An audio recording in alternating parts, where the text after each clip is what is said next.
যেহেতু আমি মায়ের বাড়িতে আছি, তাই আজকে তৈরি করলাম মায়ের বাড়িতে শুক্তো। মোটামুটি করলাটা আগের থেকে ভেজে তুলে রেখে দিয়েছিলাম, আর বড়িটাও ভেজে নিয়েছিলাম। এবার সর্ষের তেলের মধ্যে বেশ কিছুটা রাঁধুনি ফোড়ন দিয়ে সমস্ত সবজিগুলো দিয়ে অল্প একটু নুন দিয়ে বেশ খানিকক্ষণ ভেজেছিলাম।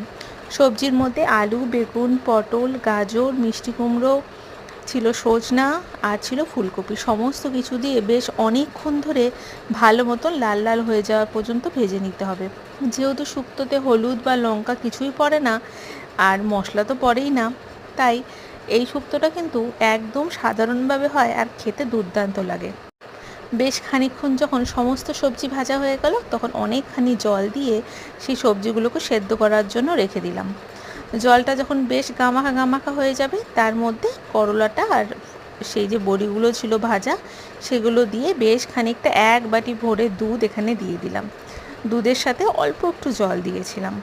এবার এই যে দুধটা আর জলটা বেশ খানিকক্ষণ ফুটে যাওয়ার পরে পরিমাণ মতো নুন, তার সাথে বেশ খানিকটা চিনি আর অনেকখানি ঘি দিয়ে গরম গরম নামিয়েছিলাম।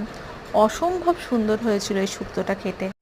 আমার এখনও মনে আছে, বহু বছর আগে আমি মোবাইলে একজন শেফের রান্না দেখেছিলাম, যে শুক্তো বানিয়েছিল, তাও আবার রাঁধুনি বাটা দিয়ে। সেরকমভাবেই আমি বাড়িতে শুক্তো বানাই, খেতে দুর্দান্ত লাগে সেই শুক্তোটাও। তোমাদের সঙ্গে অন্য একদিন শেয়ার করব সেরকমভাবে শুক্তো বানিয়ে। সমস্ত সবজি বেশ ভালো মতন সেদ্ধ হয়ে গেছে, আর জলটাও বেশ গামাখা হয়ে গেছে কিন্তু। এবার শেষে বেশ খানিকটা ঘি দিয়ে নামালাম।